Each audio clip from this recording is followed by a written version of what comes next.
As you know, one of the characters that most abominable to God is complaining.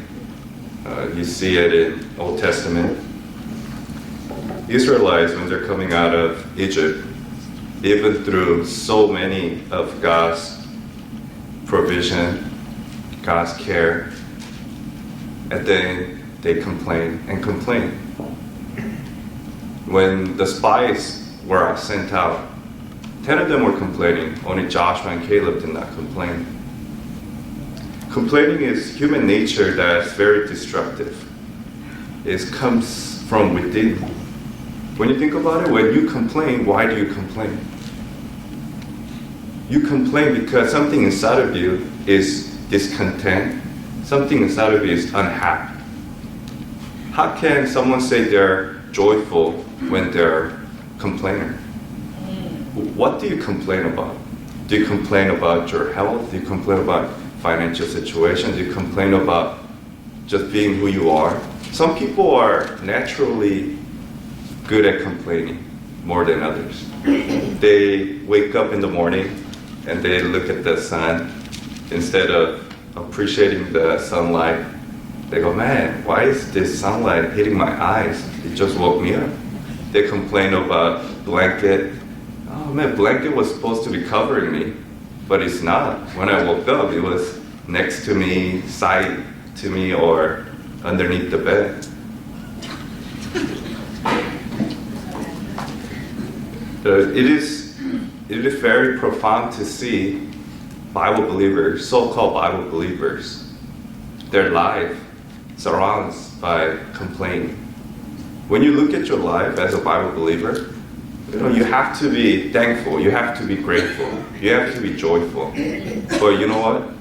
At the end of the day, when you look at past week, how grateful were you and how thankful were you? Did you even complain about even little things? Did you complain about the weather? When we say that we believe every word in the Bible, like Romans chapter 8 verse 28, and we know that all things work together for good to them that love God, to them who are the called according to His purpose, then God, who is sovereign, has given you and I type of weather that He thinks that is good for us right now. Whether it be 100 degrees, whether it be 120 degrees, whether it be 50 degrees, whether it be 60 degrees. When we talk to each other, we tend to be like, oh, weather's so hot today. I can't bear this. I'm so hot, I'm so hot. Instead of giving thanks to God. Thank God that I'm not burning in hell. Thank God that I'm not freezing and in Antarctica somewhere or North Pole. You can't honestly say that you're not a complainer when you complain about the weather. As young children, as young people, as you go to school, my teacher gives me too much homework, school is boring, they never let me do anything. That's just complaining. You're just complaining about things that you don't like. A person that gives thanks can find comfort in everything, but the person that complains can find comfort in nothing. Do you know why you don't have peace in your heart? Because you're a complainer. It's very simple. Do you want to have peace in your heart? Be grateful and be thankful. You don't want to have peace in your heart? Just complain about everything. There's a story where it says sign, South Dakota, in the city of Yankton. It says, Yankton, South Dakota, the home of 30,000 friendly people and a few soreheads. Sorehead means a disgruntled person, whiner, especially an unsportsmanlike loser. That's what the definition says in the dictionary. I mean, how many people in this room want to be labeled as a loser, as a sorehead? The truth is that all of us at some point, maybe every day, are soreheads. We are soreheads. Yeah. We may know it by different terms, such as griping, grumbling, whining, and belly aching. Belly aching is actually not, after you eat and you burp. It's actually complaining. In the Bible, our King James Bible has a lot of words in relation to complaining. Murmuring. People like to murmur. Expression of unhappiness, dissatisfaction, or discontent. So complaining is an outward expression of discontent from within. Complainer, I could know it already that you are unhappy inside. When you're complaining about money, I know that you're unhappy about money. When you're complaining about your skin, I know that you're unhappy about your skin. When you're complaining about your eyelids, maybe you're unhappy about your eyelids. Anything that you complain about is something that you're discontent from within. A certain man, well known for his constant complaining, inherited a large sum of money. When he got it, he complained about how much it wasn't there, how little he received, and how much he thought he should have received. So he bought a farm and asked his wife what she thought he should name it. I'm pretty sure some of you guys probably are ready to answer. She quickly answered, "Why don't you call it a bellyacre?" Okay, so those of you who are laughing probably got it. Those of you who haven't. Again, bellyache is, what was it? It's complaining. So, gentleman up here is finally laughing. So this message, if you say that, this doesn't really apply to me this morning, then I could guarantee you're a complainer. Usually people say, I'm not people ask, are you a humble person? And then the first person to raise their hand, I'm a humble person. Are you proud? No, I'm not proud. Those are the people who, what they really are. Complaining seems to be epidemic. It is something that Americans are getting better at each day. You tend to complain. When we have missionaries come, like Brother Dunlap from Mozambique, people from more of a third country, like poorer countries, they don't complain like us because they don't have much to complain about. Their bathroom is outside the dirt. And our bathroom is, we complain about how slow it goes down. And we complain about everything, how much it smells. Out there in the third country like Philippines or anywhere in Africa or poorer countries, they come to America and they use the bathroom here. They think it's like heaven. Wow. After you do business, you don't have that smell per se lasting forever. But we tend to complain about every little thing. We complain about our cars. Especially people who watch a lot of TV. There's so many advertisements about cars and cars and cars, luxury cars. So when God gave you a car that can take you from A to B place, that can take you from your home to church, you tend to be complaining. Why am I in this car instead of like a luxury car? Why is my car not fast enough? When I'm on the freeway, why is the car next to me go faster than me, even though I'm pressing it as hard as I can? Why? Because you're complaining. Complaining is so common these days that it could be called a way of life for everybody. Okay? Your middle name should be Complainer. John Complainer Smith, John Complainer Doe, Jane Complainer Doe. Why? Because you might not show it to people, but inside of you, I know for sure you complain a lot because I'm the same way. We become very hypocritical in front of people where we tend to show people that everything's okay, everything's okay, everything's okay. But when you have all these complaining thoughts inside of you, how can you say you're not a complainer? Do you think that people who envy, people who are jealous, they're not sinners? People who actually goes out there and hit people, punch people, and rob people, are they the only sinners? Everybody's a sinner. So when you complain inside constantly, I know for sure that you have a bitter life, you don't have a happy life, you don't have a grateful life, and last of all, you're not a thankful person, which means you're a complainer. Like I said, preschoolers complain, I don't want to take a nap. I don't want to take a nap. Dads complain, I work hard all week, and then when I come home, you get on my case about painting. Moms complain, how many times do I have to tell you to make your bed? Somebody has said on the 7th day, God rested, and the 8th day, he started answering complaints. It came right away. Few sins again are as abominable to God as complaining. In this day and age, even inside our church, whole lot of people are complaining all the time. Their conversation starts with, you know so-and-so? I really don't like that so-and-so. I don't like how she dressed today. I don't like how he or she greeted me today. One of the funny things is that people think that they're privileged. I am so-and-so. How come that so-and-so doesn't talk to me with respect or talk to me first? I am 2 years older than the brother over there.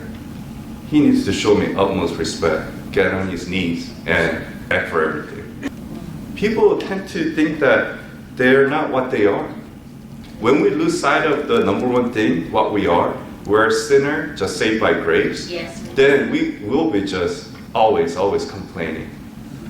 When you don't know, when you forget that I'm just a sinner saved by grace, we have so many hymns and gospel songs, sinner saved by grace, many different variations and versions. Why are there so many?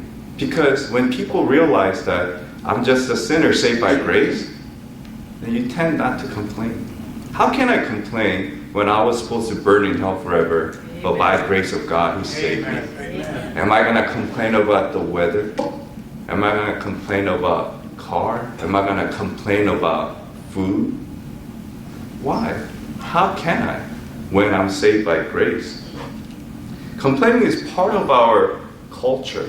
Of course, it started from our forefathers. It is most prevalent, I believe, among Christians. Churches split because of complaining. You see many churches split because someone started complaining to another person.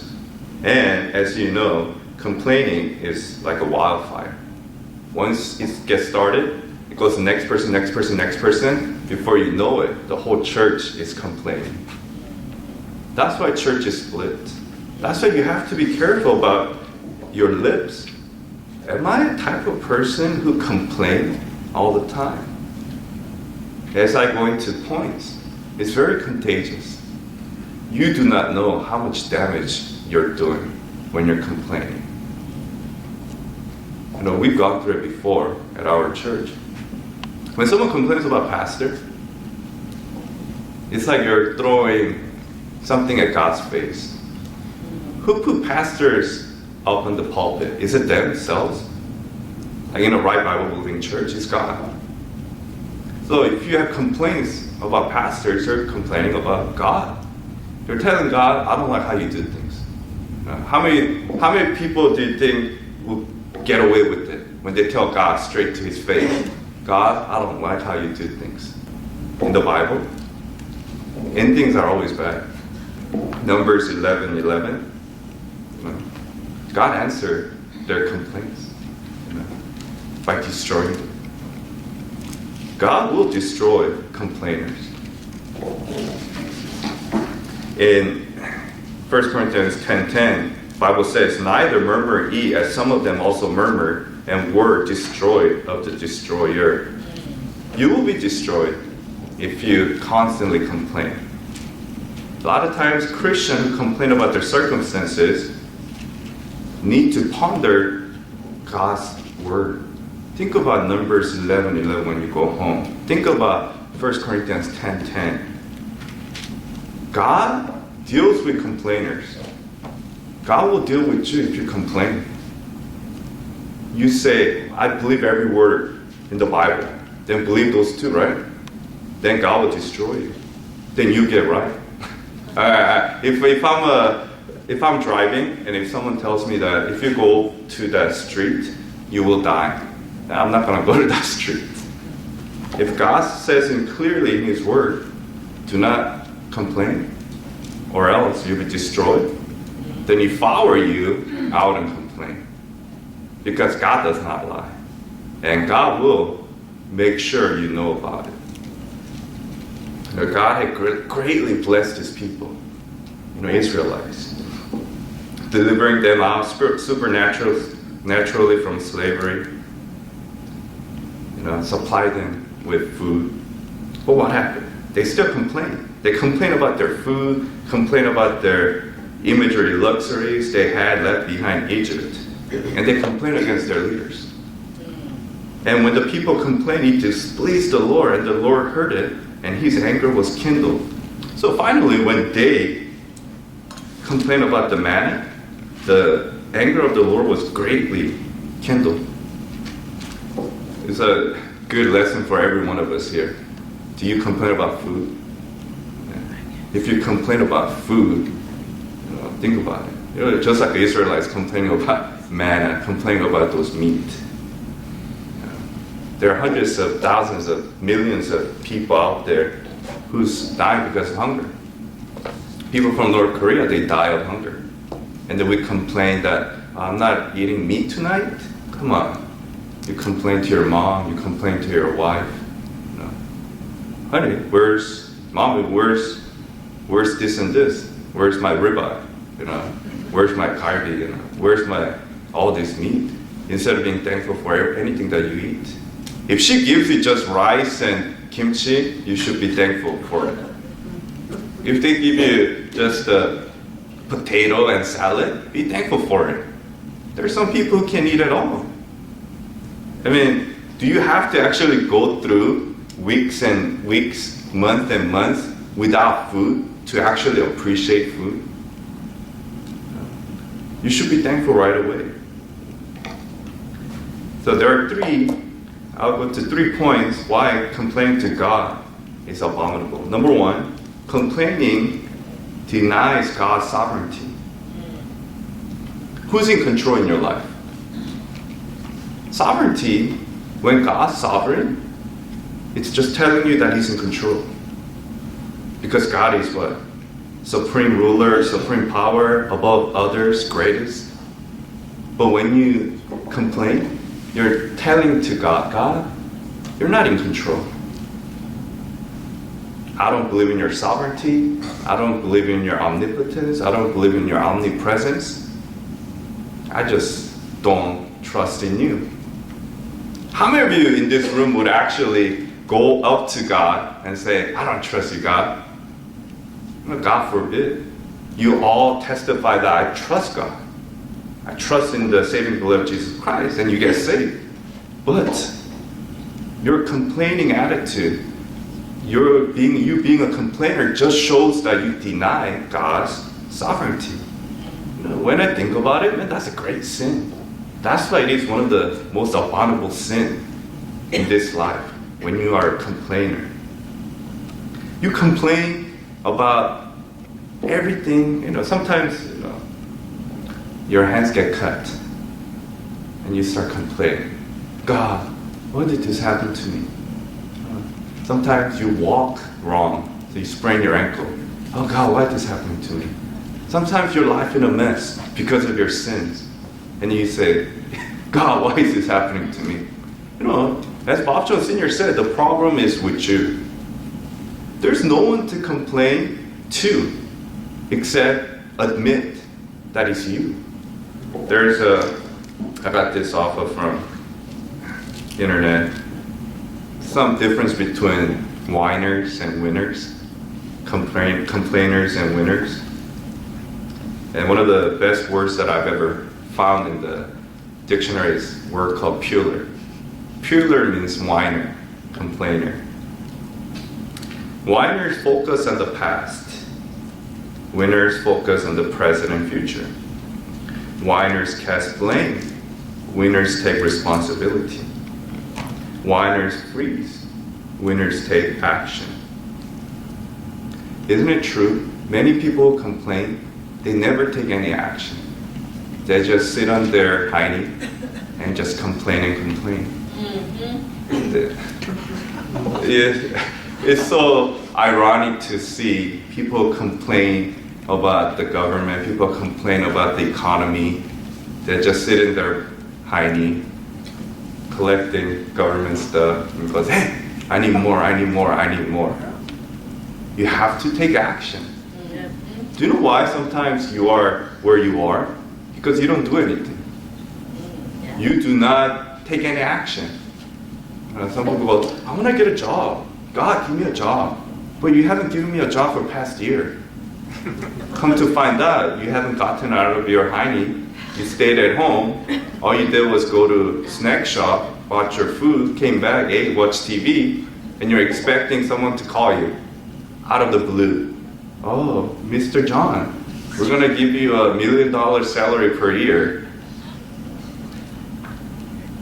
Something's wrong with mentality of people.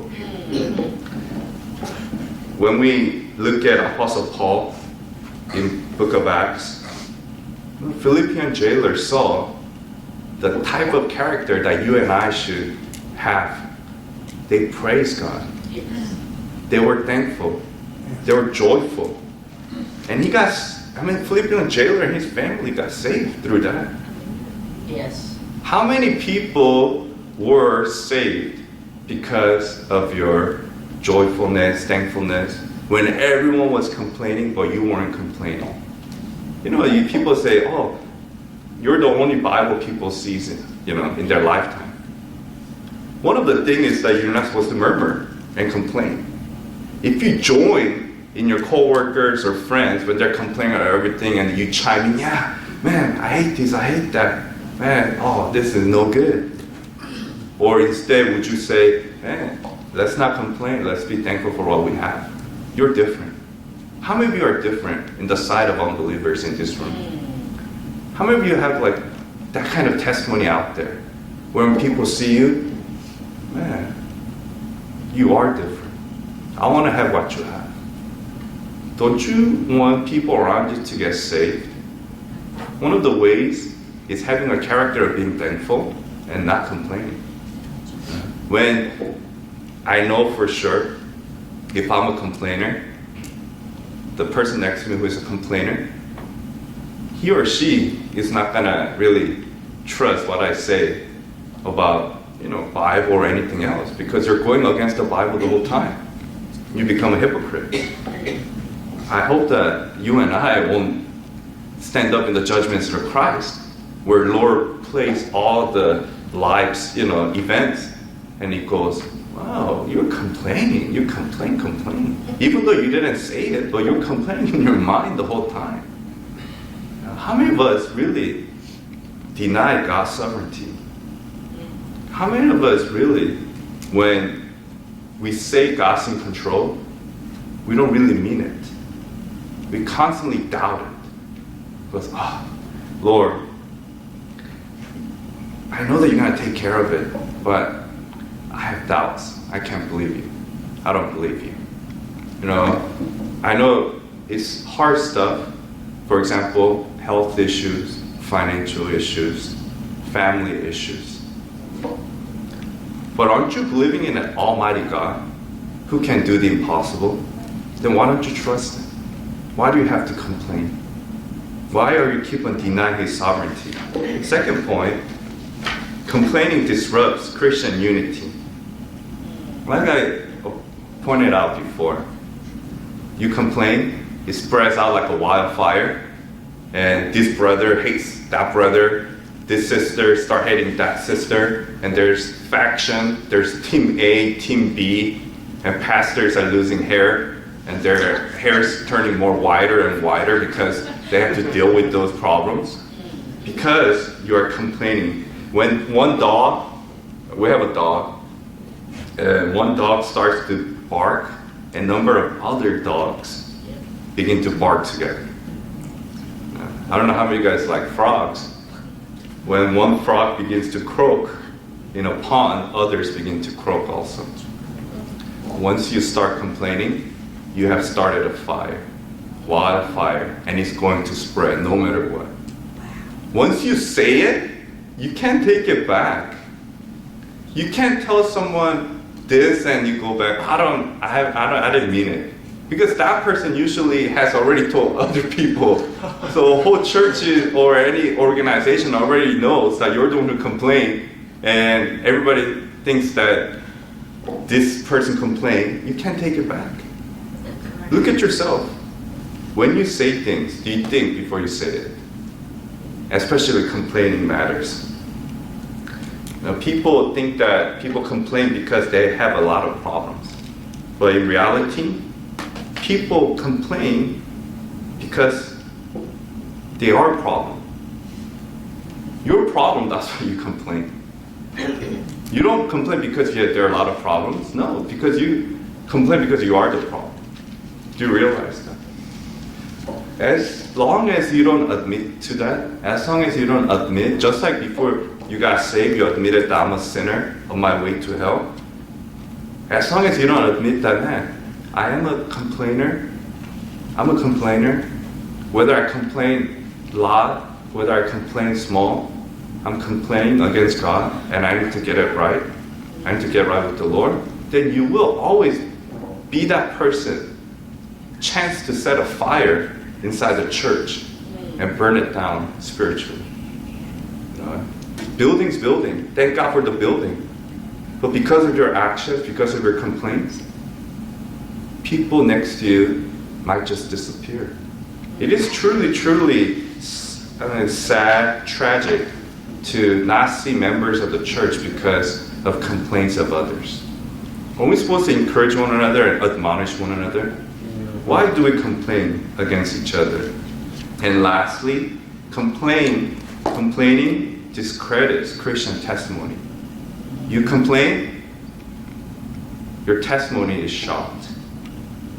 We talk about God, we say how much we love God, but your lives are just like atheists, just complaining. What difference is it between you and I when we complain about this world, when we complain about everything, and say that, oh, I'm a Christian, I love God, when you are denying His sovereignty, when you don't even trust Him? Isn't it the same thing as atheists? They don't even believe in God. They don't trust God, right? They don't even think God exists. What difference is it? Sometimes you do have to realize that you act like atheists. You act like unbelievers. Your actions just show it. Don't think about only outside your home.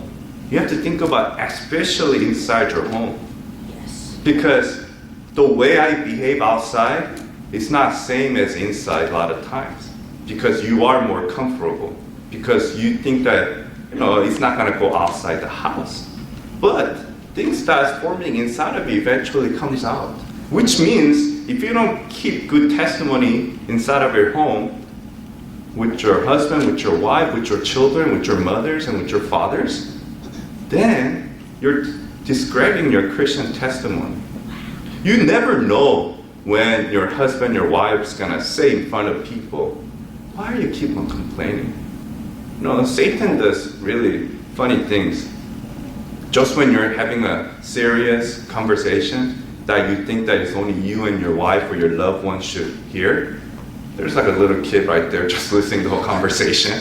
There's someone right there, and your testimony is shot. Why? Because you complain in your home. What kind of conversation do you usually have between you and your wife and your husband and your son, your daughter, your parents?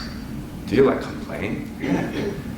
Honey, man, my body is no good. I don't know why God's always giving me this type of body. You gotta go to children's hospital. They're 4-year-old, 5-year-old, 7-year-old. They're cancer stricken, and they're gonna die before they turn 12. And they can't see sunlight. So you complain in front of them. You complain about your finances. Oh man, how come we're not living in $1 million mansion? Complain. And then your husband and your wife, you tag team now with your sons and daughter. Yeah, I agree. Why is God not giving us this? Why is not God giving us this? What's happening? Instead of you only being punished for your actions, you just brought your family members get punished together. You just set the fire at your own home. I know that some of you are very careful not to complain inside the church because you have your reputation. But at home, it's a different story. Oh man, I don't like the pastor. I don't like how he preached. I don't like that song leader. I don't like the songs that he chose. I don't like that brother. I don't like that sister. I didn't like the food at the church. So you start complaining, and it becomes tumbleweed. It comes out eventually. Wind's gonna blow. It's gonna come out of the street, and people are gonna see it. And then it discredits your whole testimony. What kind of testimony do you keep at home? I mean, I think that's one of the most important questions a person could ask. Whether you're living at home by yourself, whether you're living with your family members, whether you're living with your loved ones, what kind of testimony do you keep at home? Are you known as a joyful, thankful person? Or are you known as a Christian complainer? It is very important. It is very important for you to realize that, hey, one day I'll be judged, and a lot of souls might have not gotten saved because of my complaining ways. A.W. Tozier said, among those sins most exquisitely fitted to injure the soul and destroy the testimony, few can equal the sin of complaining. It's not something new. It's not something that recently happened. Complaining has been going on, but it's been going on more and more, and it's getting worse. As a Christian, as so-called Bible believer that you are you a complainer? Have you complained about something that's so minimal, something that you should have never complained about? Are you a thankful person? Are you joyful? Do you give thanks for every little thing?